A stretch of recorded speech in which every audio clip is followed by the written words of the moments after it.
Assalamualaikum warahmatullahi wabarakatuh. Kami dari kelompok 7 kelas 10 IPA 6 akan mempresentasikan tentang Kerajaan Ternate Tidore dan Kerajaan Gua Talo. Sejarah berdirinya Kerajaan Ternate dan Tidore. Masuknya Islam ke Maluku erat kaitannya dengan kegiatan perdagangan pada abad ke-15. Para pedagang dan ulama dari Malaka dan Jawa menyebarkan Islam ke sana. Dari sini muncul 4 kerajaan Islam di Maluku yang disebut Maluku Kiraha, atau bisa disebut Maluku 4 Raja, yaitu Kesultanan Ternate yang dipimpin oleh Sultan Zainal Abidin, Kesultanan Tidore yang dipimpin oleh Sultan Mansur, Kesultanan Jolo-Jolo yang dipimpin oleh Sultan Sarajati, dan Kesultanan Bacan yang dipimpin oleh Sultan Kaicil Buko. Pada masa kesultanan itu berkuasa, masyarakat Muslim di Maluku sudah menyebar sampai ke Banda, Hitu, Haruku, Damakian, dan Halmahera. Kerajaan Ternate dan Tidore yang terletak di sebelah Pulau Halmahera adalah dua kerajaan yang memiliki peran yang menonjol dalam menghadapi kekuatan-kekuatan asing yang mencoba menguasai Maluku. Dalam perkembangannya selanjutnya, kedua kerajaan ini bersaing memperolehkan hegemoni politik di kawasan Maluku. Kerajaan Ternate dan Tidore merupakan daerah penghasil rempah-rempah seperti pala dan cengkeh, sehingga kerajaan ini menjadi pusat perdagangan rempah-rempah. Letak geografis Kerajaan Ternate dan Tidore. Secara geografis, Kerajaan Ternate dan Tidore memiliki letak yang sangat penting dalam dunia perdagangan pada masa itu. Kedua kerajaan ini terletak di daerah Kepulauan Maluku. Pada masa itu, Kepulauan Maluku merupakan penghasil rempah-rempah terbesar, sehingga dijuluki sebagai The Spice Island. Rempah-rempah menjadi komoditi utama dalam dunia pelayaran perdagangan pada saat itu, sehingga setiap pedagang maupun bangsa-bangsa yang datang ke daerah timur bertujuan untuk menemukan sumber rempah-rempah. Oleh karena itu muncullah hasrat untuk menguasai rempah-rempah tersebut. Keadaan seperti ini telah mempengaruhi aspek-aspek kehidupan masyarakatnya, baik dalam bidang politik, ekonomi, sosial, dan budaya. Kemudian untuk materi selanjutnya yaitu aspek kehidupan masyarakat Ternate dan Tidore. Pada aspek politik, Kepulauan Maluku banyak terdapat kerajaan kecil, di antaranya Kerajaan Ternate sebagai pemimpin Uli V, yaitu persekutuan 5 bersaudara dengan wilayahnya mencakup pulau-pulau Ternate, Obi, Bacan, Seram, dan Ambon. Sementara itu Kerajaan Tidore memimpin Uli Siwa yang berarti persekutuan 9 bersaudara dengan wilayahnya mencakup pulau-pulau Makayan, Jahilolo atau Halmahera, dan pulau-pulau di antara daerah itu sampai dengan Irian Barat. Ketika bangsa Portugis masuk ke Maluku, Portugis langsung memihak dan membantu Ternate pada tahun 1521. Hal ini dikarenakan Portugis mengira Ternate lebih kuat. Begitu pula bangsa Spanyol yang ketika datang di Maluku langsung membantu Tidore. Nah, kemudian terjadilah perselisihan antara kedua bangsa kulit putih tersebut di daerah Maluku. Untuk menyelesaikan perselisihan kedua bangsa itu, Paus turun tangan dan menentukan garis batas wilayah timur melalui perjanjian Saragossa. Dalam perjanjian Saragossa itu dinyatakan bahwa bangsa Spanyol harus meninggalkan Maluku dan pindah ke Filipina, sedangkan Portugis tetap menguasai daerah-daerah di Maluku. Portugis mendirikan benteng yang diberi nama Benteng Santo Paulo. Namun semakin lama tindakan Portugis semakin dibenci oleh rakyat dan bahkan oleh para pejabat kerajaan Ternate. Sultan Hairun, penguasa Ternate, semakin bertambah anti melihat tindakan-tindakan dan gerak-gerik bangsa Portugis. Oleh karena itu, Sultan Hairun secara terang-terangan menentang politik monopoli dari bangsa Portugis. Sultan Baabullah, dengan kematian Sultan Hairun, rakyat Maluku di bawah pimpinan Sultan Baabullah bangkit menentang Portugis. Tahun 1975 Masehi, Portugis dapat dikalahkan dan diberi kesempatan untuk meninggalkan benteng. Pada tahun 1578 Masehi, bangsa Portugis juga ingin mendirikan benteng di Ambon, tetapi tidak lama kemudian bangsa Portugis pindah ke daerah timur dan berkuasa di sana sampai tahun 1976. Sudah tahun 1976, wilayah timur berintegrasi ke dalam wilayah Republik Indonesia hingga tahun 1999. Akan tetapi setelah melalui jejak pendapat 1999, rakyat Timur memilih merdeka. Kemudian masuk ke kehidupan ekonomi. Tanah di Kepulauan Maluku itu subur dan diliputi hutan rimba yang banyak memberikan hasil, diantaranya cengkeh, dan di Kepulauan Banda banyak menghasilkan pala. Pada abad ke-12 Masehi, permintaan rempah-rempah meningkat sehingga cengkeh merupakan komoditi yang penting. Pada kehidupan sosial, kedatangan bangsa Portugis di Kepulauan Maluku itu bertujuan untuk menjalin perdagangan dan mendapatkan rempah-rempah. Bangsa Portugis juga ingin mengembangkan agama Katolik. Dalam 1534 Masehi, agama Katolik juga telah mempunyai pijakan yang kuat di antaranya adalah Halmahera, Ternate, dan Ambon berkat kegiatan Franciscus Xaverius. Seperti sudah diketahui bahwa sebagian dari daerah Maluku terutama Ternate sebagai pusatnya sudah masuk agama Islam. Oleh karena itu tidak jarang perbedaan agama ini dimanfaatkan oleh orang-orang Portugis untuk memancing pertentangan antara para pemeluk agama itu. Dan bila pertentangan sudah terjadi, maka pertentangan akan diperuncing lagi dengan campur tangannya orang-orang Portugis dalam bidang pemerintahan, sehingga seakan-akan merekalah yang berkuasa. Setelah masuknya Kompeni Belanda di Maluku, semua orang yang sudah memeluk agama Katolik harus berganti agama menjadi Protestan. Hal ini menimbulkan masalah-masalah sosial yang sangat besar dalam kehidupan rakyat dan semakin tertekannya kehidupan rakyat. Keadaan ini menimbulkan amarah yang luar biasa dari rakyat Maluku kepada Kompeni Belanda. Di bawah pimpinan Sultan Ternate, perang umum berkobar, namun perlawanan tersebut dapat dipadamkan oleh Kompeni Belanda. Kehidupan rakyat Maluku pada zaman Kompeni Belanda sangat memprihatinkan, sehingga muncul gerakan menentang Kompeni Belanda. Kemudian adalah kehidupan aspek dalam budaya. Rakyat Maluku yang didominasi oleh aktivitas perekonomian tampaknya tidak begitu banyak mempunyai kesempatan untuk menghasilkan karya-karya dalam bentuk kebudayaan. Jenis-jenis kebudayaan rakyat Maluku tidak begitu banyak kita ketahui sejak dari zaman berkembangnya kerajaan-kerajaan Islam seperti Ternate Tidore. Masa kejayaan Kerajaan Ternate.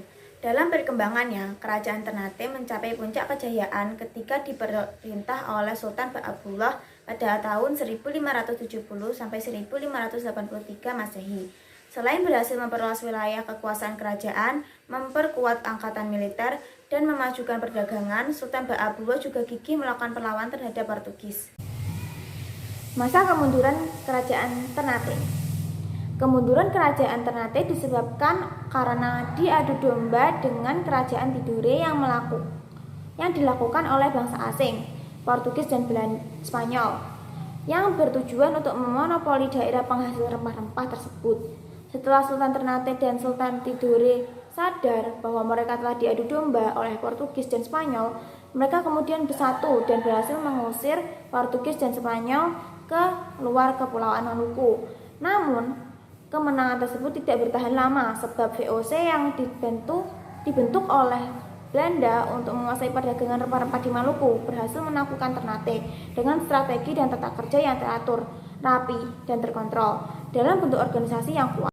Masa kejayaan Kerajaan Tidore. Kerajaan Tidore terletak di sebelah selatan Ternate. Menurut silsilah raja-raja Ternate dan Tidore, Raja Ternate pertama adalah Muhammad Nahal yang naik tahta pada tahun 1081 Masehi. Baru pada tahun 1471 Masehi, agama Islam masuk di Kerajaan Tidore yang dibawa oleh Ciriliyah, Raja Tidore yang ke-9. Ciriliyah atau Sultan Jamaluddin bersedia masuk Islam berkat dakwah Syekh Mansur dari Arab. Raja Tidore mencapai puncak kejayaan pada masa pemerintahan Sultan Nuku, yaitu pada tahun 1780 sampai 1805 Masehi.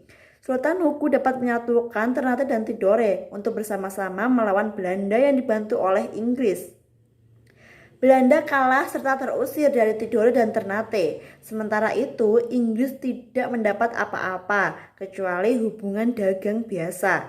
Sultan Nuku memang cerdik, berani, ulet, dan waspada. Sejak saat itu, Tidore dan Ternate tidak diganggu baik oleh Portugis, Spanyol, Belanda, maupun Inggris, sehingga kemakmuran rakyat terus meningkat.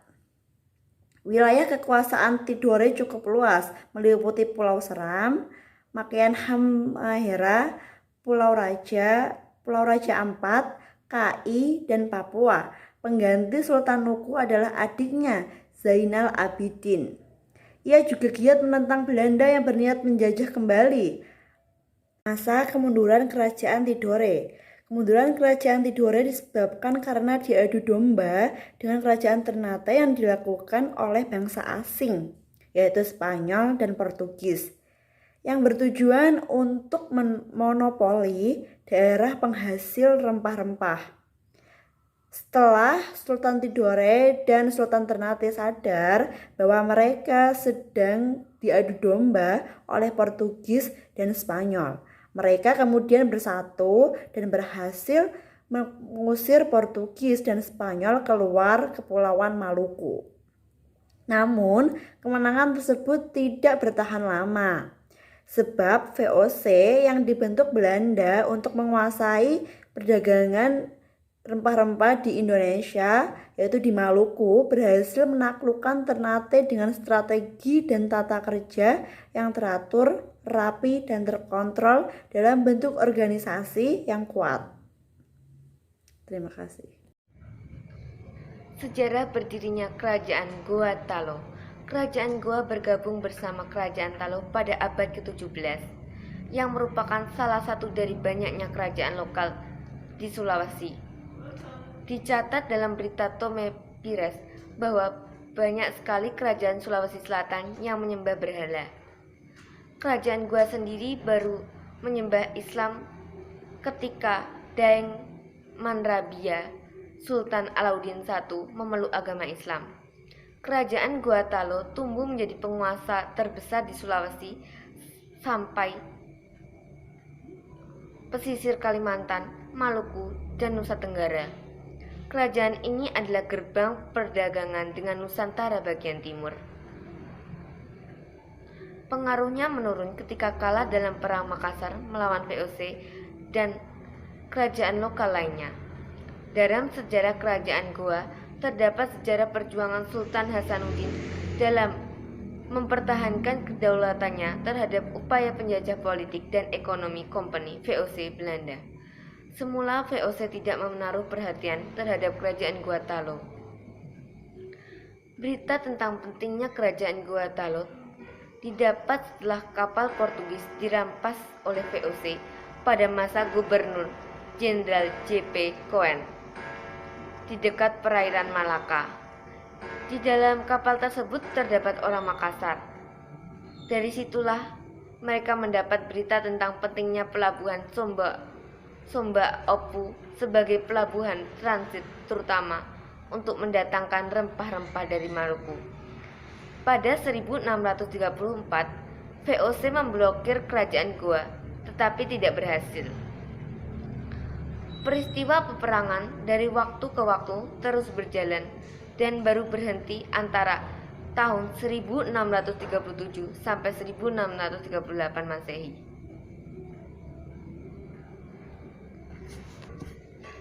Sempat terjadi perjanjian damai, namun tidak kekal, karena pada tahun 1638 Masehi terjadi perampokan kapal orang Bugis yang bermuatan kayu cendana dan muatannya dijual kepada orang Portugis.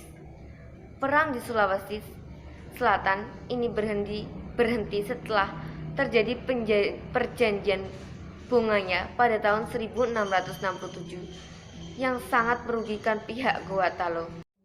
Masa kejayaan dan runtuhnya Kerajaan Goa Talo.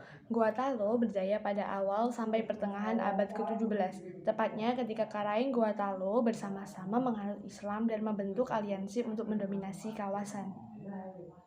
Pada periode itu, Goa Talo mampu menguasai sebagian besar wilayah Sulawesi bagian selatan dan bagian barat, menjangkau pesisir Kalimantan, Maluku, dan Nusa Tenggara.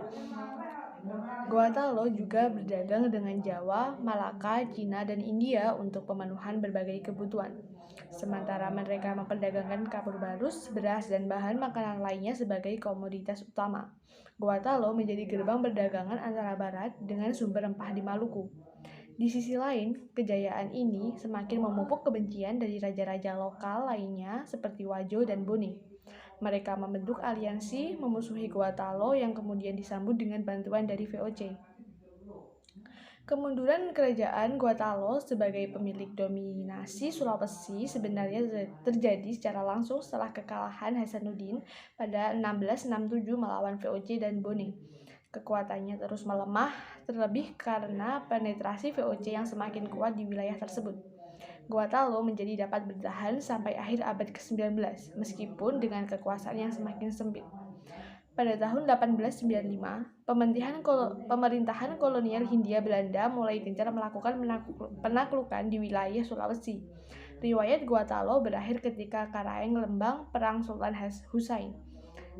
Lalu ada beberapa peninggalan kerajaan Gua Talo. Yang pertama, Banteng Somba Opu. Yang kedua, Batu Tamanurung atau Palantikan. Yang ketiga, Banteng Ujung Padang atau Rotterdam. Yang keempat, Masjid Tua Katangka. Dan yang terakhir, Museum Bala Lumpua. Sekian presentasi dari kelompok 7. Apabila ada salah kata, mohon dimaafkan. Dan terima kasih sudah menonton. Thank you for watching.